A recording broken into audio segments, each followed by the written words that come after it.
6-year-old Benny Aldens stood outside his house in Greenfield, watching the moon rise. An owl hooted. Oak and maple trees rustled in the wind, and a few raindrops sprinkled Benny on the nose. Benny shivered. In the moonlight, his front yard looked so spooky. He was almost sure he could see a ghost. And Benny definitely believed in ghosts. It was early November, just a few days after Halloween. The leaves on the trees were yellow and brown, and many of the branches were almost bare. In the mornings, frost lay on the ground. The perfect season for ghosts, Benny thought. "Benny, dinner's ready," called a familiar voice. It was Benny's 10-year-old sister, Violet. "Coming," Benny called back. He took one more look at the moon before he raced inside. "I'm starving," Benny announced to his family, who were already beginning to seat themselves at the long dining room table. "You're always hungry, Benny," Henry reminded him with a smile. Henry was Benny's 14-year-old brother, and he could never resist teasing Benny a little. Tonight, Mrs. McGregor, the Aldens housekeeper, had made one of Benny's favorite meals, spaghetti and meatballs, and her special homemade brownies for dessert. Benny quickly slid into his seat next to his sister Jessie. "How many meatballs, Benny?" asked Jessie as she put spaghetti on Benny's plate. "Oh, maybe 4, Benny answered. "We can always count on you to have a good appetite, Benny," Grandfather remarked. "I'll say," Henry agreed. Jessie laughed but gave Benny all the meatballs he wanted. At age 12, Jessie was the oldest girl in her family, and she often acted like a mother to her orphaned brothers and sister.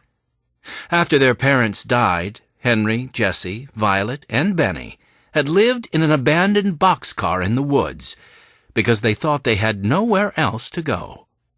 They did not know that their grandfather was looking everywhere for them. When he finally found his missing grandchildren, he was overjoyed, and he lost no time inviting them to live with him, an offer the Aldens were happy to accept.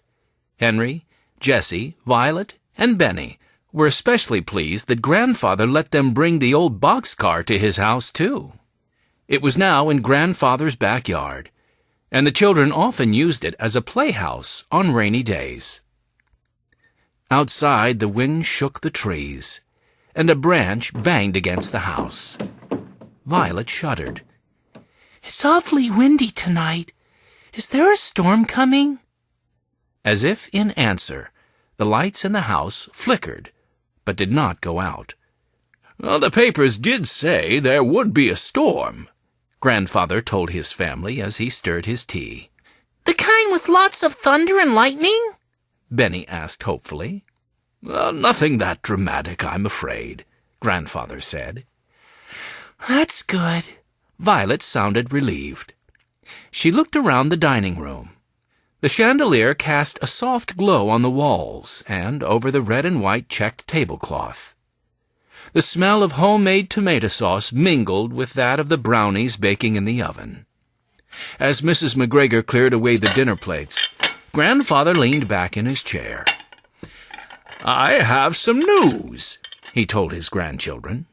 "What?" asked Benny, holding his cup in midair. "Well," Grandfather began slowly, "my friend Seymour Curtis called today. He'd like us to come visit him on his farm sometime this month." "Is he the one who's always sending us fruit from his orchard?" asked Henry. "He's the one," Grandfather answered, nodding. "In fact," Mrs. McGregor added, "we just received a crate of apples from him this afternoon. I'll probably make apple pies with some of them tomorrow." Said Violet and Benny, almost in unison. "Are there animals on this farm?" Benny wanted to know. "Or do they just grow fruit up there?" "Oh, there are animals, Benny," his grandfather assured him. "The main business is the orchard, of course, but Seymour also keeps a few horses, cows, and a goat." Benny beamed.